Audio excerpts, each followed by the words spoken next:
शांति।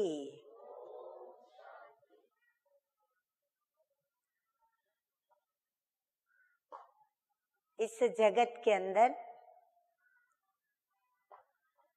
संबंधों की बोलबाला है। जन्म से लेकर के हम देह के संबंधों से जुड़ते हैं, क्योंकि हम अपनी देह से जुड़ते हैं। हम कौन हैं, यह बात कई बार हम अनेकों के द्वारा, जो कि धार्मिक सत्संग कराने वाले या धार्मिक प्रवचन देने वाले या आध्यात्मिक शिक्षा देने वाले, जो भी धर्मात्माएं हैं, महात्माएं हैं और पुण्यात्माएं हैं, उन सभी ने परिचय हमें दिया है कि हम स्वयं आत्मा हैं और यह 5 तत्वों का बना हुआ देह शरीर नहीं है, परंतु हम आत्मा जब ऊपर परम धाम से इस सृष्टि के ऊपर नीचे आती है, तो सर्वप्रथम हमें अपनी माँ का सहारा लेना पड़ता है और हम माँ के गर्भ में रहकर और फिर इस सृष्टि के ऊपर एक मानवीय रूप धारण करके आने के योग्य बनते हैं। तो उसमें माता और पिता दोनों का ही संबंध हमसे जुड़ता है, परंतु उसके पहले जो गर्भ में शरीर तैयार होता है, वह शरीर के साथ पहले आत्मा जुड़ती है।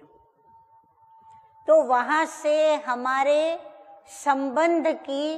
शुरुआत होती है। प्रथम हम स्वयं के देह के संबंध से जुड़ते हैं, फिर हम जब बाहर आते हैं तो इस जगत के अंदर सर्वप्रथम माता और पिता से जुड़ते हैं, अर्थात माँ और बाप के संबंध में हम जुड़ते हैं। और फिर उसके पश्चात यदि हमारे लौकिक जन्म से पूर्व कोई हमारे ही माता पिता के द्वारा पैदा हुआ है या कोई पैदा हुई है, जिसको हम बहन या भाई कहते हैं, यदि वो हैं तो हमारा संबंध उस भाई और बहन या भाइयों और बहनों से जुड़ता है। फिर धीरे धीरे धीरे धीरे जैसे माता पिता भाई बहन हमें ज्ञान मिलता है, संबंधों की पहचान मिलती है, और फिर अन्य संबंधी, ये तो हुए हमारे देह से जुड़े हुए और माता पिता के संबंध से जुड़े हुए संबंधी। फिर हमारे संबंध जुड़ते हैं माता पिता के भी जो देह के संबंधी हैं, अर्थात उनके माता पिता, उनके भाई बहन, और फिर उन भाई बहनों के भी उनके अपने बच्चे, चाचा मामा उनके बच्चे, ऐसे धीरे धीरे धीरे देह के संबंधों का जाल जो है वो हम मकड़ी बन करके जैसे कि बुनते चले जाते हैं। आखिर एक दिन मकड़ी का वह जाला इतना तैयार हो जाता है कि मकड़ी स्वयं ही उसके अंदर फंस जाती है, निकलना चाहती परंतु निकल नहीं पाती है। तो कहते हैं लोहा लोहे को काटता है, जहर जहर को मारता है। ठीक इसी प्रकार संबंधियों से हमें बचाते हैं, दूर करते हैं, या उन संबंधों के बंधनों से हमें मुक्त करते हैं। परंतु कौन से संबंध जो हमें स्वयं के देह के संबंध से और देहधारियों के हमारे देह से संबंधित संबंधियों से, अर्थात देह के जो भी मित्र संबंधी आदि हैं उनसे हमें मुक्त कर सकता है। सिर्फ इतना ही नहीं, परंतु इस देह से जुड़ी हुई, इस देह की जो भी कर्मेंद्रियां हैं उन कर्मेंद्रियों से जुड़ी हुई, चाहे वो सूक्ष्म कर्मेंद्रियां चाहे स्थूल कर्मेंद्रियां, तो सूक्ष्म और स्थूल कर्मेंद्रियां उनसे जुड़े हुए, चाहे वो भावनात्मक संबंध हैं, चाहे देह के संबंधों के आधार पर हमारे संबंध हैं या दैहिक संबंध है, उनसे जुड़ी हुई यह दुनिया और दुनिया के तमाम पदार्थ, पेय पदार्थ और खाद्य पदार्थ, उनसे भी हम जुड़ते हैं। सिर्फ इतना ही नहीं, हम इस प्रकृति के 5 तत्वों से बने हुए हैं, इसलिए यह सृष्टि भी जो है 5 तत्वों की बनी हुई है, तो हमारा उनसे मेल है और प्रकृति के इन 5 तत्वों से भी हम जुड़ते हैं। सिर्फ तत्वों से नहीं जुड़ते, लेकिन उन तत्वों के साथ यह सृष्टि का चक्र जो काल चक्र के साथ घूमता है, अर्थात समय का चक्र, हम उस समय के साथ भी जुड़ते हैं। और उस समय के साथ जो सृष्टि पर परिवर्तन आता है 5 ही तत्वों के द्वारा, जैसे गर्मी का मौसम, सर्दी का मौसम, बारिश की मौसम, हम हर मौसम के साथ जुड़ते हैं और हर मौसम का प्रभाव हमारी प्रकृति के ऊपर अवश्य पड़ता है, क्योंकि हम प्रकृति के ही बने हुए हैं। इसीलिए प्रकृति का प्रभाव हमारी सूक्ष्म प्रकृति और हमारा स्थूल प्रकृति, हम दोनों ही प्रकृतियों से प्रभावित होते हैं। यही कारण है कि शरीर उनसे प्रभावित होकर के कभी बहुत अच्छा चलता है,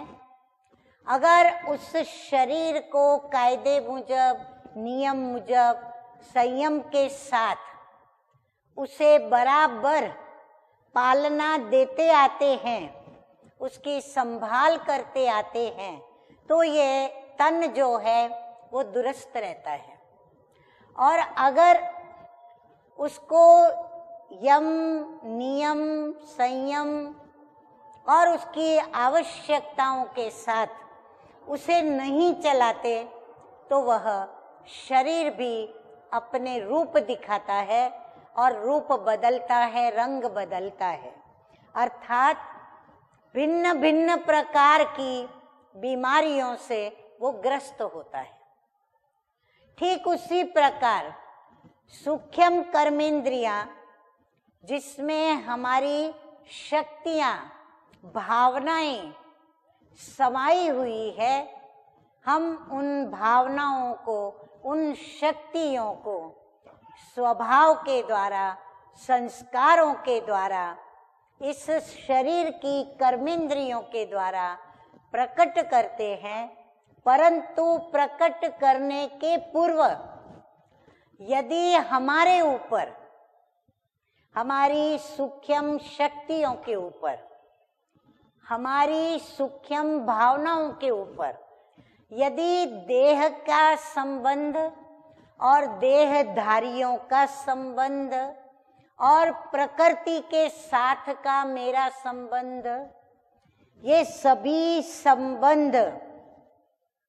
मुझे प्रभावित करते हैं अपने अपने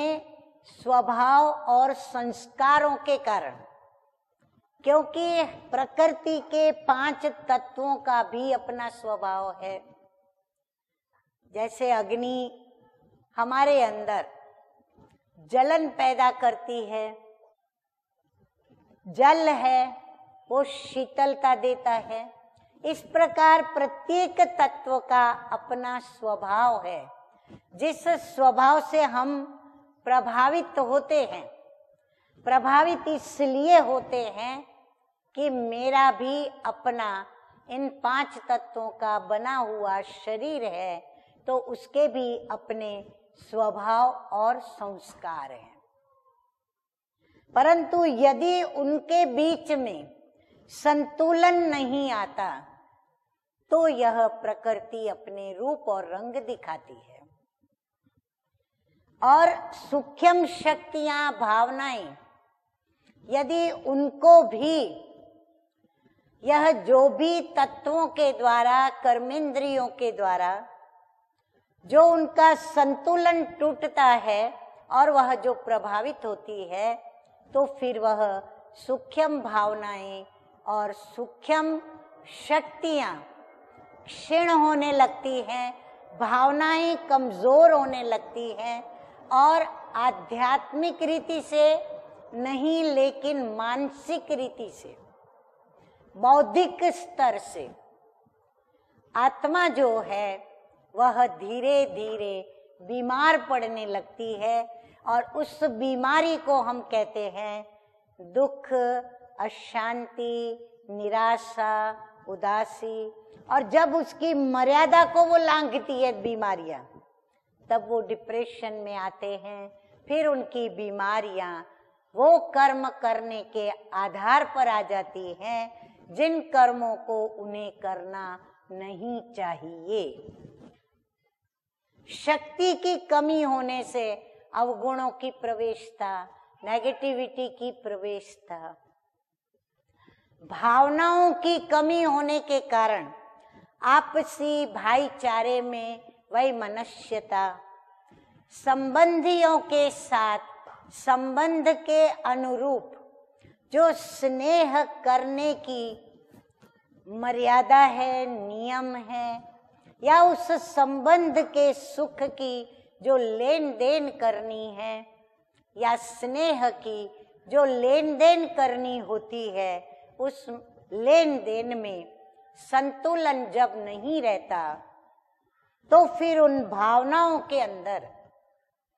आत्मा में शक्तियों की कमजोरी के कारण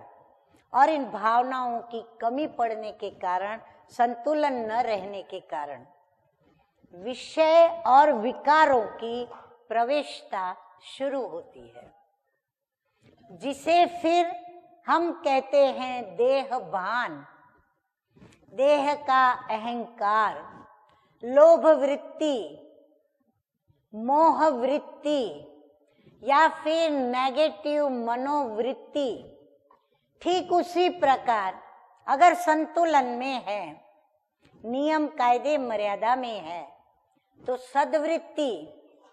सद नियमों पर चलना, सत्य चाल, सच्ची चलन,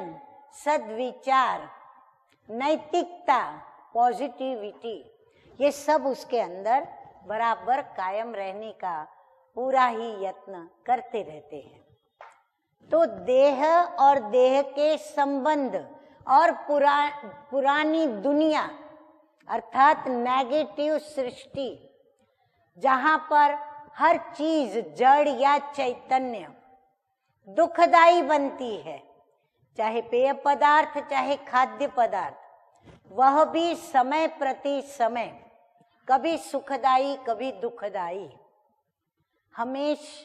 सुखदाई भी नहीं हमेश दुखदाई भी नहीं। ऐसी जब असंतुलन की स्थिति में हम जीते हैं, जीवन व्यतीत करते हैं, तब हम अपने को बंधनों में महसूस करते हैं। देह के बंधन को भी महसूस करते, क्योंकि देह इन सभी जालों के अंदर फंसी हुई आत्मा है। उसके अंदर देह आत्मा सहित उसमें फंसी हुई है।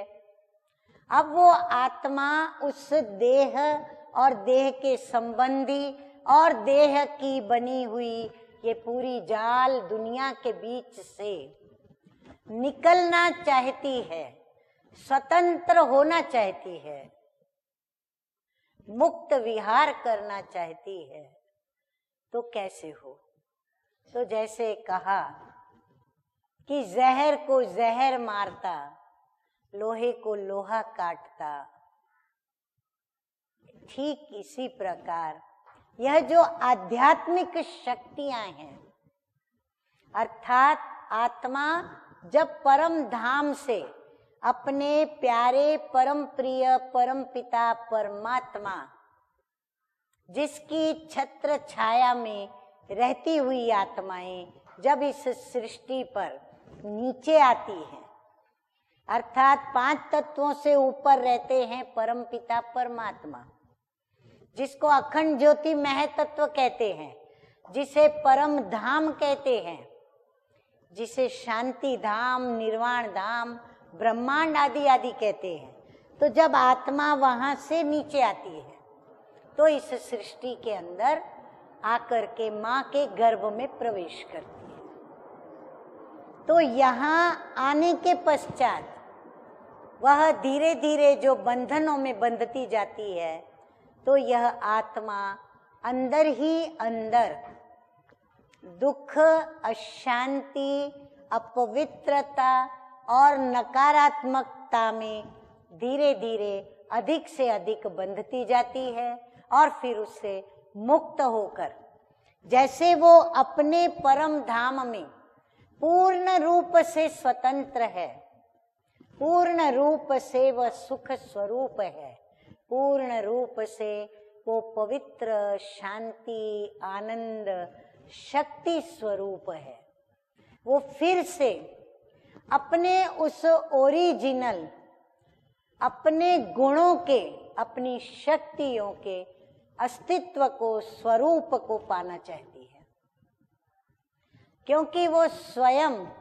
एक अजर अमर अविनाशी आत्मा है। और अजर अमर अविनाशी होने के कारण उसको अपने जो भी गुण हैं, जो भी शक्तियां हैं, वो उसे अखूट चाहिए, कभी खूटने वाले न चाहिए, और कभी टूटने वाली शक्तियां नहीं चाहिए। वो सदा भरपूर, जैसे अपने परम धाम में अपने प्यारे पिता भगवान परमात्मा के पास वो रहती है, तब जैसा भरपूर स्वयं को महसूस करती है, और इस महसूसता में वो शांत है। कोई भी व्यक्ति का जीवन सुखमय और शांतिमय तभी कहा जाता है जब उसे न कोई बाहर से शोरगुल की अशांति है,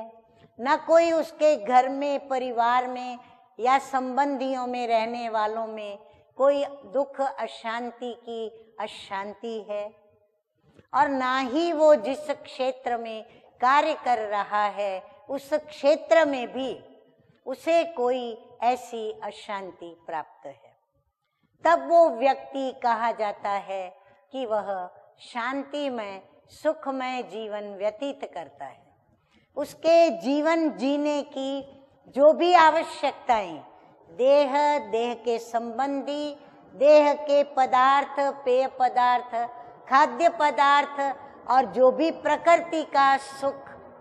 और जो भी देह के संबंधियों के द्वारा प्राप्त संबंधों के स्नेह का सुख, जब ये सब कुछ उसे प्राप्त होता है तो वह प्राप्ति उसकी संतुष्टता है, और ये संतुष्टता ये भरपूरता की निशानी है। और ये भरपूर आत्मा स्वयं को स्वतंत्र महसूस करती है, तो आत्माएं बंधन में बंधना नहीं चाहती, स्वतंत्र होना चाहती हैं और भरपूर रहना चाहती हैं, अपने असली स्थिति को, अपने असली गुणों को, अपनी असली शक्तियों को प्राप्त करना चाहती है। और ये प्राप्ति सिर्फ एक परम प्रिय परम पिता परमात्मा से सर्व संबंध जोड़ने से ही प्राप्त हो सकती है, क्योंकि प्रभु निराकार है, उसका कोई भी साकार आकार रूप नहीं। यही कारण है हम उसे माता पिता सखा बंधु गुरु साजन प्रेमी जो भी संबंध, यहाँ तक कि अपना बालक, हम जो भी संबंध उनसे जोड़ना चाहें हम जोड़ सकते हैं। वो हमें सर्व प्रकार के सर्व संबंधों की रसना भासना और पूर्ण रूप का सुख वो हमें प्रदान करते हैं। और इसीलिए ही यह जो आध्यात्मिक संबंध है, रूहानी संबंध है, मुझ आत्मा का, मुझ रूह का उस रूहानी बाप से, मुझ आत्मा के पिता से, अर्थात परम पिता परमात्मा से, भगवान से, ईश्वर से, प्रभु से, यदि मैं वो संबंध जोड़ दूं, साथ में दूसरे संबंधों को बुलाऊं, वैसे बुलाने की आवश्यकता पड़ती ही नहीं। जो जो संबंध हम प्रभु से जोड़ते जाते हैं, वो संबंधों से हम दूर दूर स्वतः ही होते जाते हैं। उन संबंधियों को छोड़ नहीं देते हैं, लेकिन उन स्नेही संबंधियों से हमारा रूहानी स्नेह बचता है। बाकी जो देह के आधार पर मोह और ममता का जो दुखदाई स्नेह है, उससे हम मुक्त हो जाते हैं। और यदि दिल से एक बार उस प्रभु को हमने अपना माता पिता के रूप में मेरा बाबा कह दिया, तो हम सर्व संबंधों से मुक्त हो जाते हैं, क्योंकि एक मेरा बाबा के अंदर सारे संबंध हमारे समाविष्ट हो जाते हैं। अतः यदि संबंध और संबंधियों के दुख से, अशांति से, या स्वयं के भी नकारात्मक दुख अशांतियों से मुक्त होना चाहते हैं, तो हम भले संबंधियों के बीच रहें, लेकिन हम सच्चा संबंधी एक परम पिता परमात्मा है, और उसके साथ हम अपना संबंध जोड़े, क्योंकि हम उसके ही संबंध में असल में थे, हम उसके थे, फिर से हम उसके बने और सदा उसके इस जीवन में बने रहेंगे। तो हम फिर से अपनी जो असली स्वतंत्रता की, पवित्रता की, सतो प्रधानता की, सुख की, शांति की, आनंद की, प्रेम की, सर्व शक्तियों के प्राप्ति की संतुष्टता की, जो हमारी ऊंचे ते ऊंची स्थिति है, जैसे ऊंचे ते ऊंचा पिता परमात्मा है और वो एक ही है,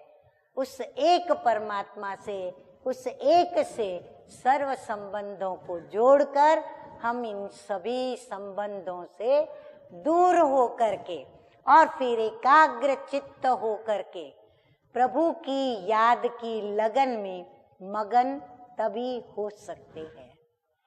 और हमारी ये कंप्लेंट मिट जाएगी कि हम भक्ति करने बैठते हैं, भगवान को याद करने बैठते हैं, लेकिन हमारा ध्यान, हमारा मन प्रभु में लगता नहीं है। अतः हम प्रभु की सच्ची भक्ति करें, अर्थात उसको अपना सच्चा संबंधी सर्व संबंधों के साथ बना ले, स्नेह सारा अंदर का उससे करें, बाकी हम अपना कर्म, फर्ज, कर्तव्य जो हमें देहधारी मिले हैं उनके साथ हम निभाते चले और साथ साथ प्रभु से भी हम अपना नाता निभाते चले। तो याद रहे, एक प्रभु के साथ सर्व संबंध जोड़कर चलने से ही, इस आध्यात्मिक संबंधों से ही हम अपने जो भी जाल को बुन करके बैठे हैं, हम जो स्वतंत्रता देह और देह के संबंधियों के यादों से और उनके संबंधों के जो घुटन वाले स्नेह से मुक्त होना चाहते हैं, हम तभी मुक्त हो सकते हैं। ओम शांति।